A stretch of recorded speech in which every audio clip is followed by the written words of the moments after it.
শোনো শোনো শোনো সবে শোনো দিয়া মন, আজ আমি বানিয়েছি ঝিঙের বড়া করিয়া সকালবেলা ঘুম যতন। থেকে উঠেই এক হাঁড়ি ভাত বসিয়ে দিয়েছিলাম আর ভাতটা হয়েও গিয়েছে। এখন বেলা বাড়ার সাথে সাথে ভাতটা ঠান্ডা হয়ে গিয়েছে, এর মধ্যেই জল ঢেলে খাবো। সঙ্গে থাকছে পটল পোস্ত, শুধু পটল, এর মধ্যে আলু ব্যবহার করিনি। পটল পোস্ত, ডিম ভাজা আর ঝিঙের বড়া ভাজা।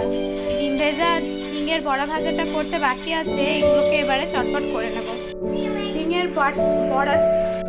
ঝিঙের বড়াটার জন্য এখানে 1 মুঠ মতো মসুর ডাল ভিজিয়ে নিয়েছি। এবারে মিক্সিতে ডালটাকে বেশ ভালো করে বেটে নিচ্ছি। 4টে কাঁচা লঙ্কা আর পরিমাণ মতো নুন দিয়ে ডালটা বেটে নিচ্ছি।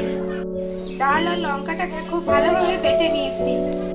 ঝিঙেগুলোকে এরকমভাবে কেটে নিতে হবে, আর নিচটা কিন্তু জয়েন্ট থাকবে, একটু যেন জয়েন্ট থাকে, নাহলে এই পার্টগুলো খুলে বেরিয়ে যাবে।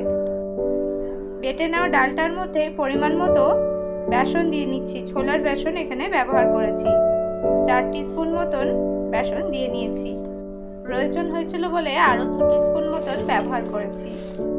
ব্যাটারটা খুব ভালোভাবে মাখা হয়ে গিয়েছে। এবারে এর মধ্যে 1/2 টিস্পুন মতন কালো জিরে দিয়ে নিচ্ছি, আর খুব অল্প পরিমাণে হলুদ গুঁড়ো দিয়ে নিয়েছি, আর খুব অল্প পরিমাণে নুন লাগতো বলে দিয়ে নিলাম। দিয়ে নেওয়ার পরে খুব ভালোভাবে এটাকে ফেটিয়ে নিতে হবে। ফেটে নেওয়া ঝিঙাগুলোকে ব্যাটারের মধ্যে চুবিয়ে একেবারে তেলের মধ্যে দিয়ে নিচ্ছি। সানফ্লাওয়ার রিফাইন অয়েল ব্যবহার করেছি ভাজবার জন্য। ঝিঙার বড়াগুলো ভাজা হয়ে গিয়েছে, এবার সবার বেড়েও নিয়েছি, আর শুধু ডিম ভাজাটা করা বাকি। তার জন্য পেঁয়াজ কুচি আর লঙ্কা কুচিও করে নিয়েছি। যা গরম পড়েছে তাতে গরম ভাতে জল ঢেলেই খাওয়াটাই শ্রেয়। পান্তা ভাতের সাথে সার্ভ করে দিয়েছি।